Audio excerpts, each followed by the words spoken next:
नमस्कार, मैं हूं पीएस त्रिपाठी और आप देख रहे हैं हमारा विशेष कार्यक्रम सितारे हमारे। आप सभी दर्शकों का इस कार्यक्रम में स्वागत है। आज बात करेंगे मकर संक्रांति की। मकर संक्रांति में हम चर्चा करेंगे, क्या करें क्या ना करें, इस पर विस्तार से चर्चा होगी। इसके अलावा आपके फोन कॉल्स होंगे, आप सीधे फोन करके अपने प्रश्न पूछ सकते हैं। हमारा फोन नंबर है 07714000877। अब से आधे घंटे तक लगातार ये फोन लाइन खुली रहेगी और हमें आपके फोन का इंतजार रहेगा। तो चलिए इस प्यारी सी गुजारिश के साथ अब जान लेते हैं आज का पंचांग। आज शुभ संवत 2075 से 1940 सूर्य दक्षिणायन का पौष महीने की शुक्ल पक्ष की नौमी तिथि है और दिन मंगलवार। आज नौमी 12:45 तक, अश्विनी नक्षत्र 1:56 तक। आज चंद्रमा मेष राशि में होंगे। आज का राहु काल 2:57 से 4:19 तक रहेगा। तो दोस्तों ये तो था पंचांग और अब बात करेंगे मकर संक्रांति की।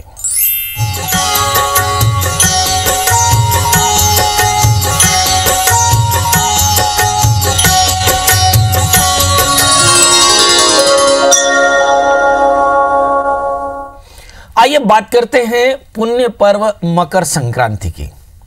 सूर्य एक राशि से दूसरी राशि में जाता है और इस घटना को कहते हैं संक्रांति, माने स्थान परिवर्तन करना।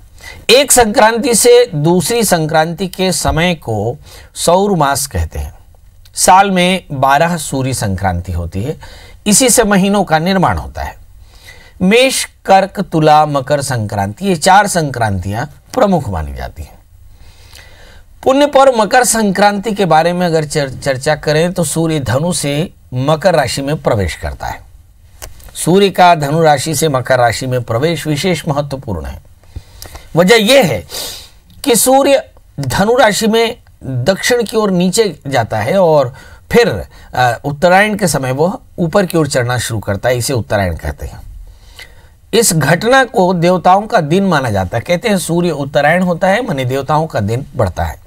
अगर हम भारत के नजरिए से देखें तो भारत उत्तरी गोलार्ध में है। मतलब बहुत साफ है कि जब दक्षिण की ओर सूर्य जाता है तो भारत में ठंड ज्यादा पड़ती है और जब ऊपर की ओर चलने लगता है तो मतलब दिन बढ़ता है, सूर्य का प्रकाश बढ़ता है और दिन बड़ा होने लगता है।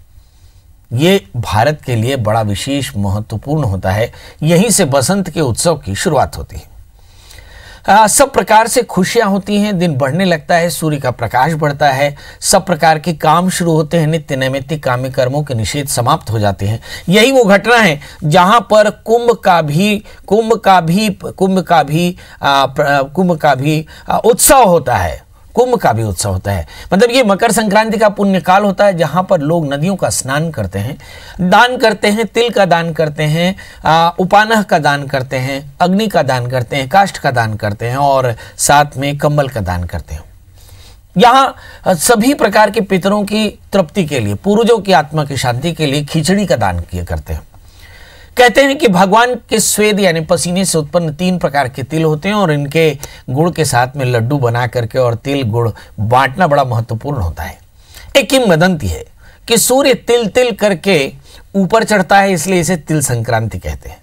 मगर शास्त्र ये भी कहता है कि इस पुण्य काल में 8 प्रकार के महादान महत्वपूर्ण होते हैं। तिल, लोहा, सोना, रुई, नमक, सप्त धान्य, भूमि और गौ, और इसमें भी विशेष करके तिल का महादान माना गया। कहते हैं कि अपने जीवन में अपने वजन के बराबर तिल का दान करना चाहिए, इसे तिल भार दान कहते हैं। तो आज के दिन मकर संक्रांति के पुण्य पर्व पर तिल का दान करना महत्वपूर्ण होता है, नदी का स्नान करना महत्वपूर्ण होता है। मकर संक्रांति से सूर्य उत्तरायण हो जाता है। उत्तरायण देवताओं का दिन माना जाता है। एक वर्ष में 2 अयन होते हैं, एक उत्तरायण एक दक्षिणायन। देवताओं का एक दिन एक अयन के बराबर होता है। तो देवताओं का एक वर्ष 360 अयन के बराबर होता है। सूर्य की स्थिति के अनुसार वर्ष के आधे भाग को अयन कहते हैं। मतलब आधे में उत्तरायण और आधे में दक्षिणायन। तो अब उत्तरायण का समय शुरू हो रहा है। मतलब सूर्य मकर राशि से कर्क राशि की ओर अग्रसर है और इसमें अब गर्मी बढ़ेगी। हिंदुस्तान में धीरे धीरे गर्मी बढ़ेगी और यहाँ जो सारी क्रियाएं जो है नित्य नैमित्तिक कर्म शुरू हो जाएंगे। अयन 2 प्रकार के होते हैं, जैसे मैंने कहा कि उत्तरायण और दक्षिणायन। सूर्य के उत्तर दिशा में गमन करने को उत्तरायण कहते हैं और सूर्य में दक्षिण की ओर गमन करने को दक्षिणायन कहते हैं। उत्तरायण से यानी 14 जनवरी से खर मास समाप्त हो जाता है। एक और महत्वपूर्ण बात है कि यहां पर देखते हैं कि सूर्य जब गुरु की राशि में प्रवेश करते हैं, माने धनु और मीन राशि में, तो इसमें सभी प्रकार के शुभ कार्य वर्जित होते हैं, इसे ही खरमास कहते हैं। खरमास में मांगलिक कार्य नहीं किए जाते। मकर संक्रांति के शुरू होते ही शुभ कार्य शुरू हो जाते हैं। कहते हैं कि भीष्म ने देह त्यागने के लिए भी उत्तरायण का इंतजार किया। मतलब सूर्य उत्तरायण में मृत्यु प्राप्त होने पर मोक्ष की कामना होती है। सूर्य देव की पूजा का ही विधान सूर्य के उत्तरायण में होता है। इस मकर संक्रांति में क्या खास होता है? इसमें सूर्य की पूजा होती है, नदियों की पूजा होती है, भगवान विष्णु और शिव की पूजा होती है, सभी प्रकार के दान होते हैं, स्वाध्याय होते हैं, जाप होते हैं और ब्राह्मणों की सेवा, गरीबों की सेवा होती है। कैसे करें? सूर्य के उत्तरायण के दिन संक्रांति का व्रत करें। हाथ में जल लेकर के संकल्प करें कि आज मैं तिल संक्रांति में व्रत करूंगा। तिल को मिला करके स्नान करें और संभव हो तो गंगा का स्नान करें, तीर्थ का स्नान करें, पवित्र नदियों का स्नान करें, बड़ा महत्वपूर्ण है। फिर भगवान सूर्य को अर्घ दें। ओम आकृष्णेन रसा वर्तमानो निवेशन मृतम मृत्युंज हिरण्येन सविता रथेन देवयाति भुवनानि पश्यन्। थोड़ा सा तिल, थोड़ा सा दूध, थोड़ा शहद, थोड़ा घी, थोड़ा सा शहद मिला करके और थोड़ी सी हल्दी मिला करके भगवान सूर्य को पूर्व की ओर तर्पण करें। ओम घृणी सूर्याय नमः इस मंत्र से तर्पण करें। फिर चारों दिशाओं में घूम जाए। फिर इसके बाद दसों दिशाओं में तर्पण करके और फिर मकर संक्रांति में मंत्र पढ़ना चाहिए। ओम सूर्याय नमः, आदित्याय नमः, सप्तार्षे नमः। ऐसे दसों दिशाओं में सबको तर्पण करके और फिर यहाँ स्नान करके दान करना चाहिए। तिल, लोहा, सोना, रोई, जैसे मैंने कहा तिलादेष्ट महादान करना चाहिए। यहाँ भगवान शिव की पूजा करनी चाहिए। यहाँ सभी प्रकार की कामनाओं की पूर्ति होती है। यदि आपका विवाह ना हो रहा हो तो यहाँ कात्यायनी मंत्र का जप कर लें। लड़कियों को कात्यायनी मंत्र का जप करना चाहिए। लड़कों को भगवान शिव की उपासना करनी चाहिए। मंत्र है पत्नी मनोरमाम देहि मनोरतानुसारणीम तारणीम दुरु संसार सागर से कुलोद्भाम। भगवती महामाया की पूजा करके एक माला इस मंत्र का जप करें तो विवाह की जो कठिनाई है वो दूर होती है लड़कों में। यदि आपका व्यवसाय ठीक ना हो रहा हो तो आप अन्न का दान करें, चीनी का दान करें, भगवती महामाया की पूजा करें, महालक्ष्मी की पूजा करें तो धन प्राप्त होता है। नौकरी न मिल रही हो तो भगवान बृहस्पति की उपासना करें, बड़ों का आशीष लें, हल्दी नारियल का दान करें। संतान की प्राप्ति हो तो मंगल की प्रियता के लिए आप नारियल का दान कर सकते हैं, मसूर की दाल गुड़ का दान कर सकते हैं। तो इस प्रकार आज एक महत्वपूर्ण बात है कि आज मंगलवार भी है। मतलब वार के नजरिए से देखें तो संतत्यावरोध के सारे कष्ट दूर हो सकते हैं। यहां पर सभी प्रकार के अनपत्यता के कष्टों की निवृत्ति हो सकती है। आइए अब बात करते हैं संक्रांति के मुहूर्त की। 15 जनवरी सुबह 7:19 से 12:30 तक ये पुण्य काल है जिसमें आपको स्नान करना चाहिए, दान करना चाहिए। इस पुण्य काल में सभी प्रकार की मनोकामनाएं पूर्ण होती है और सभी पापों का निरसन होता है। इसलिए इस पुण्य काल में आपको हर नदी में काफी भीड़ मिलेगी। तो यदि आप नदी के किनारे हो तो जल्दी से डुबकी मारिए, भगवान सूर्य को अर्घ दीजिए, अपने पितरों के लिए तर्पण करिए, देवताओं ऋषियों को तर्पण करिए, स्नान करके तिल का दान करिए और इसमें विशेष करके पूर्ण पात्र का दान करना चाहिए। इसके अलावा आप कंबल का दान कर सकते हैं, उपाना यानी जूते का दान कर सकते हैं, काष्ठ का दान कर सकते हैं। ये दान करना श्रेयस्कर होता है। 15 जनवरी सुबह 7:19 से 9:03 तक ये पुण्य काल है और इसमें सब प्रकार की कामनाओं को पूर्ण करने के लिए समय अच्छा है। मकर संक्रांति में क्या नहीं करना चाहिए? इस समय दंत धावन यानी दांत मांजना, बाल धोने से बचें, फसल न काटे, गाय भैंस का दूध न निकालें, किसी से कड़वे वचन न बोले, वृक्ष न काटें, सभी प्रकार के व्यसनों से अपने आप को बचा कर रखें। मतलब मांस, शराब और गुटखा इत्यादि बिल्कुल न खाएं। बहरहाल मकर संक्रांति में क्या करना चाहिए? दांतों को दातुन से स्वच्छ करना चाहिए और सुंदर तिल से युक्त जल से स्नान करना चाहिए, नदी का स्नान करना चाहिए, ब्राह्मणों को भोजन कराना चाहिए, अपने पितरों के अक्षय तृप्ति के लिए तर्पण करना चाहिए, श्राद्ध करना चाहिए, सामर्थ्य अनुसार दान करना चाहिए। जल को गर्म नहीं करना चाहिए, सामान्य जल से स्नान करना चाहिए। 3 दिन या 1 दिन का उपवास करना चाहिए। 3 दिन का उपवास करने के बाद भगवान सूर्य को पूजन करके और सभी इच्छाएं पूरी प्राप्त कर सकते हैं। मंदिर के पुजारी को मिट्टी तथा पीतल के पात्र में सुपारी और सिक्के भरकर पूर्ण पात्र रख करके दान करना चाहिए। संक्रांति पर श्राद्ध करने से पितरों को अक्षय तृप्ति मिलती है, इसलिए अगर हो सके तो पितरों की अक्षय तृप्ति के लिए तर्पण करना चाहिए। तिल से बने चीजें जो हैं उन्हें खाना भी चाहिए और दान भी करना चाहिए। भगवान कहते हैं कि तिल की उत्पत्ति भगवान से हुई है, इसलिए तिल का बड़ा महत्व है। 3 प्रकार के तिल हैं जो सभी प्रकार की कामनाओं को पूरा करते हैं। इस दिन तिल की से बनी हुई चीजें खाने से सभी प्रकार के पापों का निरसन होता है। चावल और मूंग की दाल की खिचड़ी बनानी चाहिए। कहते हैं कि खिचड़ी का भी त्योहार है, तो इस समय खिचड़ी बनानी चाहिए, खिचड़ी का दान करना चाहिए। इस दिन गंगा में स्नान करना, सूर्य को उपासन करना, ब्राह्मणों की पूजा करना, गरीबों की सेवा करना, गुड़ चावल तिल दान करना श्रेष्ठ माना गया। इस दिन तिल खाने से, तिल का दान करने से, तिल का स्नान करने से शनि राहु जैसे ग्रहों की निवृत्ति होती है। इस दिन और महत्वपूर्ण बात है पतंग उड़ाना। कहते हैं कि बसंत उत्सव की शुरुआत है तो पतंग उड़ाना चाहिए। अब बड़ा प्रश्न यह है कि तिल का दान क्यों करना चाहिए। मकर संक्रांति और सूर्य जब धनु राशि से निकल मकर राशि में प्रवेश करे तो तिल दान महत्वपूर्ण होता है, क्योंकि ये सभी प्रकार के पापों का निरसन करता है। मकर राशि के स्वामी शनि है, जो सूर्य देव के पुत्र होते हुए भी सूर्य से शत्रुभाव रखते हैं। पर मैं आपको बता दूं कि जब सूर्य शनि के ग्रह में प्रवेश करते हैं, घर में प्रवेश करते हैं, तो ऐसा माना जाता है कि भक्त सूर्य के बेहतरी के लिए तिल का दान करते हैं, सूर्य के मंत्र का जप करते हैं। मगर ऐसा नहीं, पिता अगर पुत्र के घर में जावे तो इतना बैर नहीं हो सकता। मगर फिर भी महापुण्य काल है, इस समय तिल का दान श्रेयस्कर होता है। चलिए, आप सूर्य कहते हैं कि सूर्य शनि के घर में जितनी देर रहते हैं, पूरे महीने भर तिल का दान बढ़िया रहता है। तो कुल मिलाकर के तिल का दान, नदी का स्नान, जीवों की सेवा, ब्राह्मणों की सेवा, स्वाध्याय, सत्संग, यज्ञ करना इस समय बहुत श्रेयस्कर रहता है। तो तिल दान यानी मकर संक्रांति आपके लिए शुभकर हो। आज हम चाहते हैं कि 12 राशियों का हाल बताएं, मगर मसला सूरज हो, मतलब सूर्य का संक्रमण अलग अलग राशियों में क्या खास दे सकता है, इस पर ही चर्चा करेंगे और किस प्रकार का दान करना चाहिए। चलिए, 12 राशियों में सबसे पहली राशि आती है मेष। इस राशि वाले जातकों के लिए देखते हैं कि सूर्य यहां 10वें स्थान पे, मतलब भाग्य स्थान से निकलकर 10वें स्थान पर पहुंच गए। ये सरकार, नौकरी, व्यवसाय, संतान इत्यादि के लिए बड़ा महत्वपूर्ण होगा। सरकार संसार में आपकी मान प्रतिष्ठा होगी, सरकारी क्षेत्र में भी सम्मान मिल सकता है। वरिष्ठ जनों से मेलजोल होगा और बॉसेस के साथ रिलेशन काफी अच्छा रहेगा। कुल मिलाकर के बड़ों से सलाह लेना बेहतर होगा। क्या करें? भगवान सूर्य को अर्घ दें और सूर्य मंत्र का जप करें। भीगे हुए गेहूं और गुड़ का गाय को आहार खिलाएं और तिल मिलाकर के, तो निश्चित तौर पर आपकी परेशानी दूर होगी। अब बात कर लेते हैं वृषभ राशि की। इस राशि वाले जातकों के लिए देखते हैं कि सूर्य मकर राशि में पहुंच जाएंगे 9वें स्थान में। धर्म और आध्यात्मिक विषय में रुचि होगी। सभी प्रकार के प्रायश्चित, सभी प्रकार के कामिष्ट यज्ञ किए जा सकते हैं। भाग्य साथ देगा। पुरुषार्थ करने की आवश्यकता है। ज्यादा पुरुषार्थ करने से, ज्यादा मेहनत करने से, ज्यादा विवेकशील निर्णय लेने से, योजनाबद्ध काम करने से फायदा होगा। एक और महत्वपूर्ण बात, यदि आपका विवाह नहीं हुआ और आप विवाह योग्य हैं तो विवाह की बातें चल सकती हैं। क्या करना चाहिए? बढ़िया सुंदर तिल से बने हुए पकवान कन्याओं को खिलाएं और भगवती महामाई के दर्शन करें। हो सके तो घी का दिया जलाएं, आपकी मनोकामनाएं पूर्ण होंगी। बात कर लेते हैं मिथुन राशि की।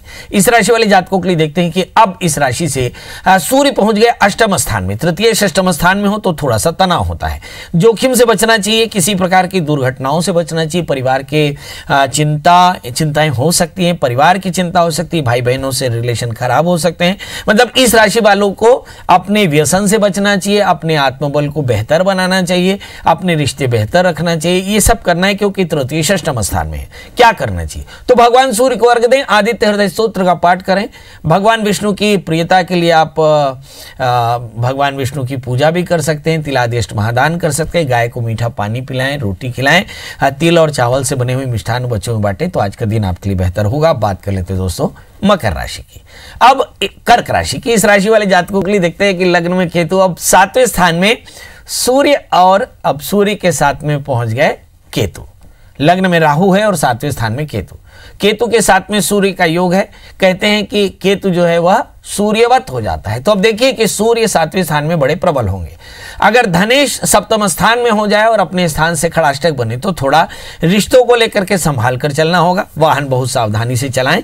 इस समय भगवान सूर्य को अर्घ्य दें। याद रखें कि सूर्य के साथ राहु का योग ग्रहण योग बनाता है, तो इसमें साझेदारी में काम बिगड़ सकते हैं। लाइफ पार्टनर की सेहत आपको थोड़ी टेंशन दे सकती है। रोजमर्रा के काम समय पर पूरे नहीं होने से आप परेशान हो सकते हैं। इससे आपकी सेहत पर भी असर पड़ेगा। एक सलाह है कि लाइफ पार्टनर का बहुत ध्यान रखें, अपने नियमित दिनचर्या का ध्यान रखें। जल्दी से स्नान करें और दूध और काले तिल डाल करके भगवान सूर्य को अर्घ्य दें। तिल के लड्डू बने खिलाएं तो आज का दिन आपके लिए बेहतर होगा। बात कर लेते हैं दोस्तों सिंह राशि की। इस राशि वाले जातकों के लिए देखते हैं कि सूर्य अब पहुंच गए 6ठे स्थान में। मतलब लग्नेश जब 6ठे स्थान में हो तो क्या हो सकता है? ऋण, रोग, व्याधि, शत्रुता के स्थान पर पहुंच गए सूर्य।